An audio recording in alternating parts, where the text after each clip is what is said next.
My name is Duncan Sandeman and I'm the Duty Civil Defence Controller for Christchurch City at this stage of the emergency. I'm very lucky today to be joined by the Honourable Mark Mitchell, the Minister, Dr Vanessa Wienick, the local MP for Banks Peninsula, and Mayor Phil. What we'll do is I will shortly hand over to the Minister for him to make some remarks. The Mayor will then make some remarks and then I will conclude with a operational update and then we'll open the floor for some questions. Minister. Yeah, thanks Duncan. Thanks everyone for being here. Look, you would have seen over the last sort of 10 days we've been tracking a weather front that has come down across the North Island and then of course headed here to the South Island. Over the last 48 hours that has impacted heavily Little River, a community that I've been up into today with the Mayor and that I visited there last May.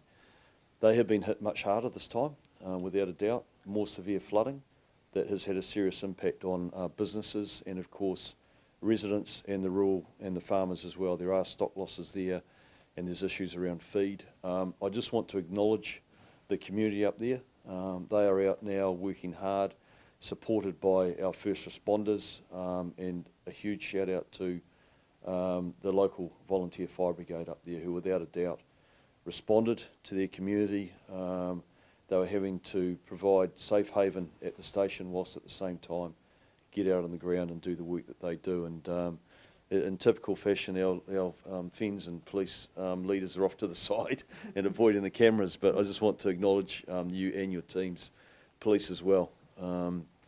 We had one of the sergeants that was trying to get up there to provide support to our lone police officer in Little River, and the farmers came to his aid because he couldn't get through the floodwaters to actually get him there. So I want to acknowledge the outstanding work of our first responders, as always, in responding to these events. The infrastructure is a big focus, obviously with multiple slips and getting those roads open.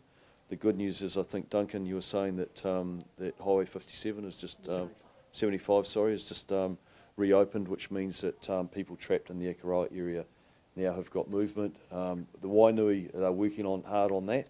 They haven't got that road open yet, but I want to acknowledge all of our contractors who are often the unsung heroes in events like this.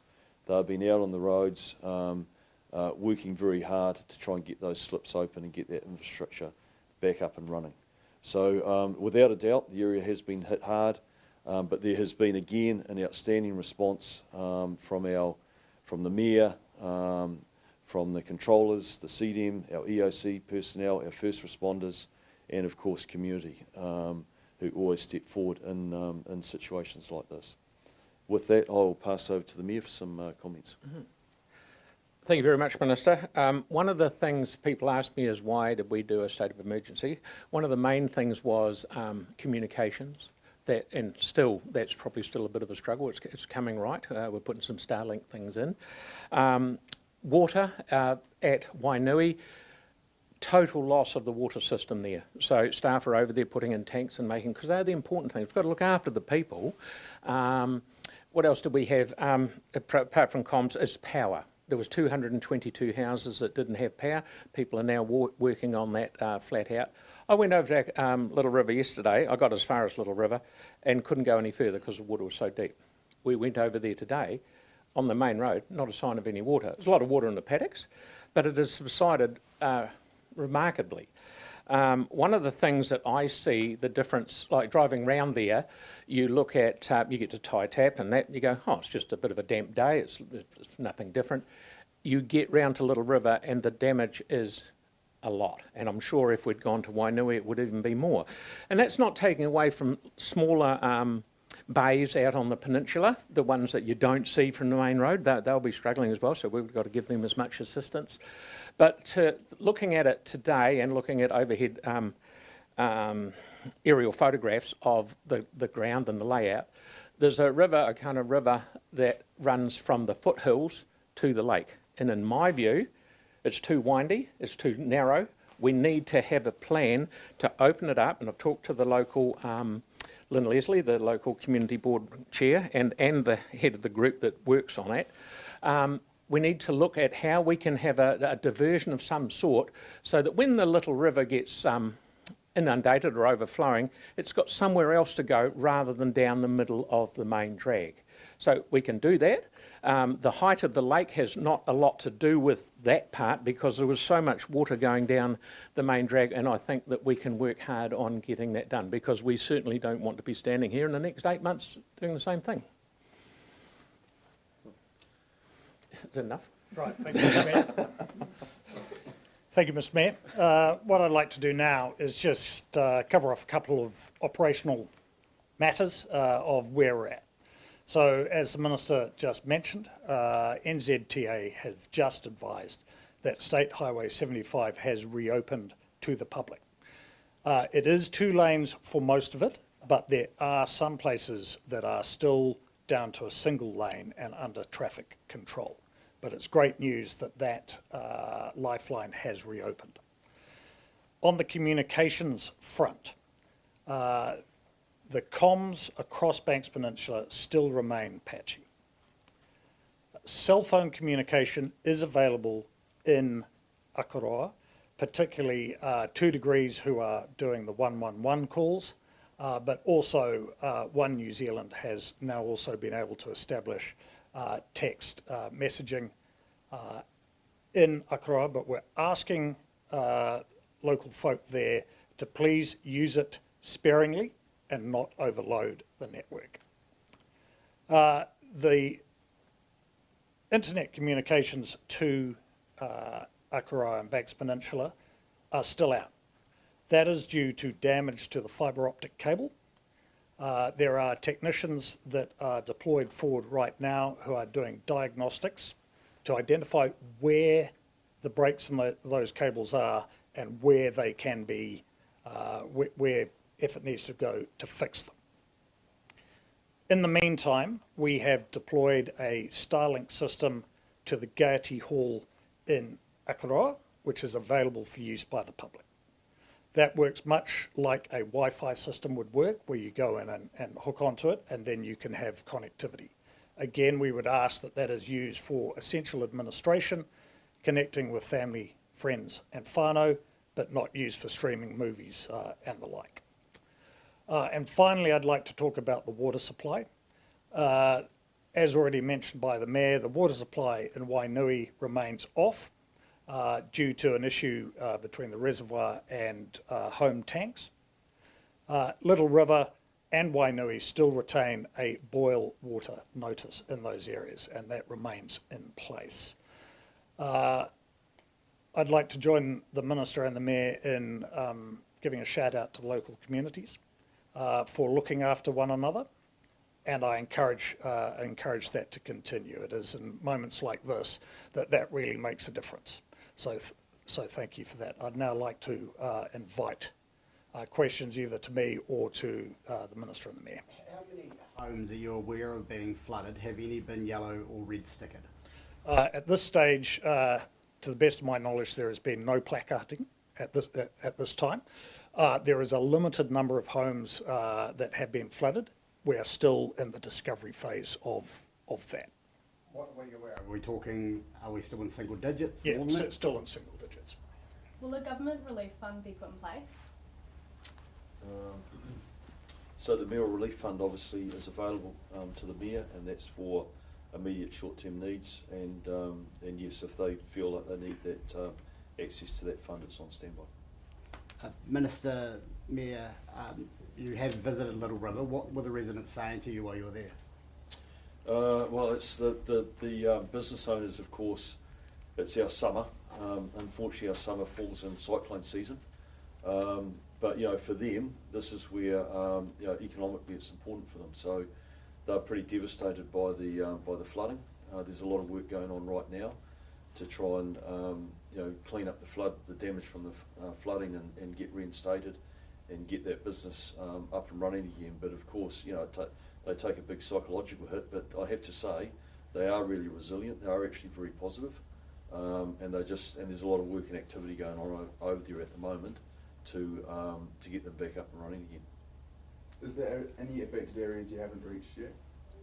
Well, me personally, I've only been into Little River, but I think that the Mayor yesterday was I only got as far as Little River yesterday, but I might be going for a wee drive this afternoon now that the road's open to get over the other side, because you can't beat seeing it in your own eyes and talking to people face to face. You've spoken about the need for some sort of diversion channel for the river. What about the pump and barge project for Lake Forsyth? Very good question. After the last event, after the last event, local iwi and Runanga got together with us and came and supplied, this is what we'd like to do, with a couple of great big pipes that go out to sea. That is in the final design stage now, and it's getting costed, I think, and we will be working really with them to do that, because then we can play with the lake level without having to worry about going over with diggers and that. Oh, is it too late? Is it going to cost too much? If these pipes are in, doesn't really matter what it costs, just get them in so that we can start playing with the lake level and keeping control of it. This is a question asked in May, but I think it still stands now. Why was the lake not open to the sea ahead of the forecast rain? A good question. The lake level was actually very low. After we had the last event, the lake trigger level was taken from 2.6, 2.7 down to 2.3. And it was below that level when things started to happen. And it went from there to up in 36 hours. No one has seen rain like that there. And that's what I say. The river, it wouldn't have mattered what level the lake was, the river, getting it to the lake, was the bottleneck. And that's why all of up in Little River Township got flooded. But it eventually got to 4.4, almost double that allowed level. That's right, and then it, no, the higher level is not 3.9 or whatever it is, it's not 2. The higher level is that, and that's when you can dig it off. And the digger was out there yesterday at 1 o'clock, and it did it, and it was opened, 1 o'clock, it was opened about 2.5, 3 hours, and it was opened. But again, coming back to the idea of opening it before the weather hits, is this a case of being caught on the hop with how much rain came down in that short period? It is, and you're dead right. You can look at that rain coming down the country and go, this is bad, this is bad. It wasn't actually, it hadn't got to the lowest, it was below the lowest level that you could open it anyway. And it's only a matter of about 24 hours went from that to up there, and that's when we had the digger there. It went higher after, but it's, the digger dug it out. Do you feel the council in general was prepared for this weather event? Oh, I think so. Well, we've got the Lake Advisory Board, which is a local community board, and a good number of other people, and they work really closely with iwi and everyone to make sure that it's done properly. And they were more than happy with what it was. It was just the amount of water that came down. Around the Heathcote River, though, what about things like sandbags, availability of those? When I went and visited people there yesterday, they haven't seen anyone from the council. Mm-hmm. What we've got with the Heathcote River, that's a bit different. We've got all those lots and lots of money we have spent on retention basins in the top.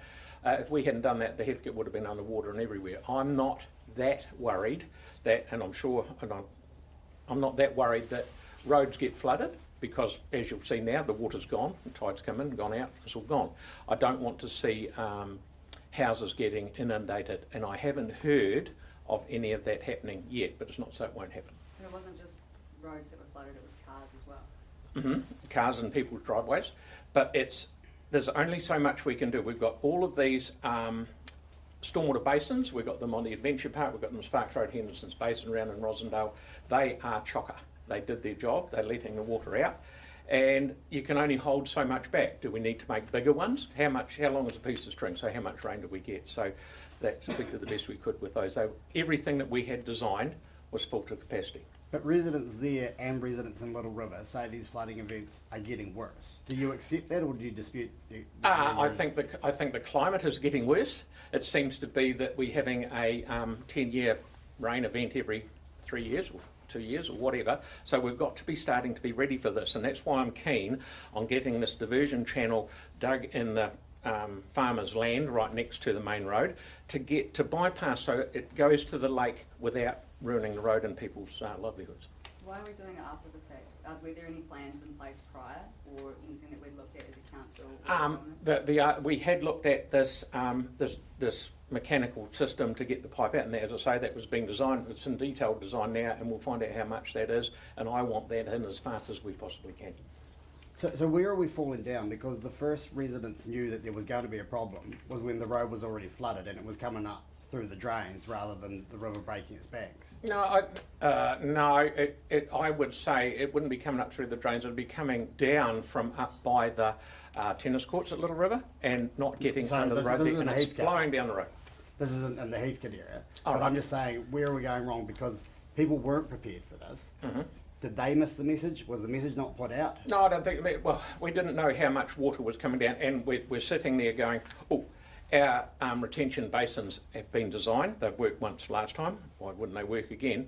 Maybe they're not big enough, maybe we had to have more of them. If these rain events are coming more and harder and faster, we maybe need to look at that as well. Don't forget that down by the bottom of the Heathcote and the Avon River, after the earthquake, a lot of the ground is a lot lower than it used to be. Places that might have used to flood once every 18 months now do it quite often because the ground is low. The tide doesn't know any difference, it just keeps coming in and out. But that's what we need to probably look at. Was there any sandbag availability? I'm not sure. Duncan, do you have any update on the school kids stuck in Wainui? They're still there. They're safe and sound in the camp and being well looked after. As soon as we can get that road, the Wainui Road, to the state highway open, we want to get those kids out and home. Will any support be given to the teachers? If that is required, we'll look at it, but we're not aware at the moment that there is any support required, but it's certainly a situation that we're monitoring. Do you know if there was any sandbag availability? No, I don't know of any sandbag availability. What kind of infrastructure has been impacted by this event? So NZTA advises us that there is no significant damage to any of the significant structures on State Highway 75. What's a significant structure? What bridges, culverts, that kind of stuff. However, it's clear that there is significant damage to the overall roading network on the peninsula that will take time to completely remediate.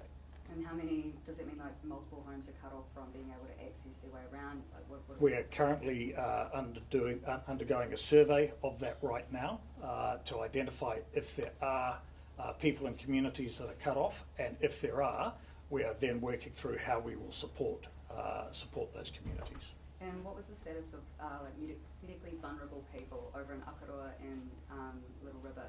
Did we know how they were doing? Did anyone get evacuated?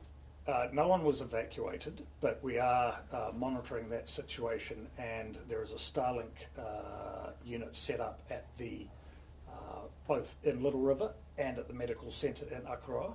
So if the need did arise for an evacuation or a urgent resupply of some form of medication, then we would look at actioning that. And what kind of communications have we had with like Wairua, Unuku, Rapaki, Kokororata about their status? So there is some communication with that, but as I've already mentioned, it's extremely patchy across the peninsula. We've had an aerial reconnaissance that's being conducted as well, just to identify to see if there is any houses or communities that have been seriously affected or damaged by this, particularly land subsidence. So that still remains our key priority, is the safety of people, secondly property, from land movement. Was there any conversation about bringing in the NH90s or the army to come and assist? So Defence has remained available to us if we required. We had a Defence Force liaison officer in the EOC yesterday, but we have stood them down, but they are still, Defence is available should we need it. But at this stage we have not assessed that's required. And nationally this summer's been pretty rough for all of New Zealand. I'm sure there'll be a lot of money that needs to be forked out. How is the government going to cope, or what are they going to do to come in and aid? Yeah, so for me, initially it's finding what are the immediate needs, temporary housing, and then and those types of things, and then of course doing a full assessment and evaluation in terms of what support the individual communities need from central government, and that is exactly what we're doing. So, you know, we've got a massive recovery operation going on in parts of the South Island too, with the weather events that we had a couple of months ago, and of course up in the North Island with the weather event that's just come through. Minister, this is the third or fourth time in the past 9 months that you've stood in this room following a weather event that's brought threats to lives and livelihoods. Your government has scrapped the Climate Resilience Fund, the Clean Car Discount, the oil and gas ban, the Lake Onslow pumped hydro battery, and now intend to pump fossil fuel produced energy into the grid in dry years. In light of all of this, how do you defend that climate record? Well, with number one, we've got a big program in government in terms of both meeting our climate obligations and also adaptation. And there's been an enormous billions of dollars poured into mitigation and reduction work right around the country in terms of protecting communities from these type of events. Yes, you're right. We do get hit regularly with these weather events. That's pretty consistent as the incoming minister. The briefing that I received is that be ready to deal with a lot of weather events. We're a country that has got two major fault lines through it. We're coastal, so we're exposed to tsunamis. We have volcanoes, and we have regular weather events. So, but one thing I would say is that actually as a country, we're getting pretty good at identifying the risk, being ready, responding and recovering from that. In terms of the broader climate issues that you raise, that's a global issue. That's for you know, there's plenty of much bigger industrial countries around the world that are making a contribution or that are contributing to that climate change argument. But it's incumbent upon us as a country to be sensitive to that, to be responsible around it. We do have climate targets, and we are doing a significant amount of work in government around adaptation as well. And I agree with you, we do keep getting hit with these events, and there is improvement. You asked about the management of the river mouth. I was at Selwyn recently, where there was questions brought forward by the community that were very genuine and legitimate around the management of those river mouths. And I sent a letter out to all the councils to make sure and to reinforce the fact, what is your plan in terms of dealing with these river mouths? This is one of the issues that was brought forward by the community out at Little River, and it's something that I know that the council will be doing an after-action review, and they should be looking at everything, and that's something that I'm interested as well in terms of looking for constant improvement as a country in the way that we deal with these events. So But how you much timeframe is that though? Well, the council will be working on that right now in terms of after-action reviews and looking exactly timelines and decisions and issues around that. That's common practice for every event that happens around the country. And for me, what's critically important and why I get on the ground is so that I can have a clear understanding of what has gone right and what has gone wrong, and how we can continue to make improvements. Because for Akaroa and Little River, they'd say they probably have 3 months left until May hits, which is when our last weather event happened. Well, I think there's things that can be done immediately around mitigation. I mean, you've raised the fact of sandbags. Sandbags can be very effective in terms of mitigation. There's other tools now just come from Mayoral, where they have got big bags that they can actually inflate, which they deployed, which can be used. So that's what I'm talking about, continual improvement and looking at those issues. The other thing that's really important with emergency management in New Zealand, I talk about this regularly, is that it's a whole of society response is the best response. And so, you know, if there's bad weather coming and it's signalled, then actually look and see personally what you can do in terms of mitigation. Can you get out and actually clear some of your own drains? Have you got a grab bag ready to go? Engage your own danger sense. If you don't feel safe somewhere, make an early decision and get out, especially before it becomes dark, because once it's dark and then first responders are responding, then there's risk to everyone involved. So floodwaters, stay out of floodwaters. They're dangerous. We lose people in floodwaters. So, you know, there's a lot. We've come a long way. We're always looking for constant improvement. But like I said, the best response to these events for us as a country is a whole of society response. But you accept they're becoming more frequent and they're going to become more severe? Well, I'd have to go back and check their frequency, but you know, I can tell you that since I've been minister, I think I'm up to about 27 or 28 local states of emergency that I've been to. And like I said, I received Sir Jerry Matapara's report after Cyclone Gabriel. The system has not waited. We quite simply are in a very strong position. We've got mayors that now make very early decisions. We've got very good, strong CDM groups, highly professionalised, focused on plans and the leadership that we need. We've got world-class first responders that are out there, and then the communities do respond, whether it be iwi and hapu, who are very good at emergency management, whether it be our rural groups and rural trusts, who are also very good, or our community pop-ups. And like I said to you, our contracting companies and civil companies, they're outstanding in the work they do. So we're in a really good space in terms of being able to deal with these events, but like I said, we're always looking for constant improvement. What will CCC do in the next 3 months to try and mitigate? Sorry? So in May last year they had the big storm, big flood, and there was a lot of issues. You've got 3 months until May comes. What will CCC be doing? I want to get that, it won't get in, I want to get that pipe consented and ready to go, but I really want to do some work, and I don't want to keep pushing on it. In my view, it wouldn't have mattered if the lake was, I wouldn't say empty, but way down. It is getting the water from the foothills to the lake that causes problem. And I want to see a diversion of just a swale. You can still have it in the paddock and the cows can walk through it and everything like that. But when the water comes up, it can go somewhere else than down through people's houses. That's what I want to get underway and sort of designed. It's just mechanical. It just levels, and water has been flowing downhill for years.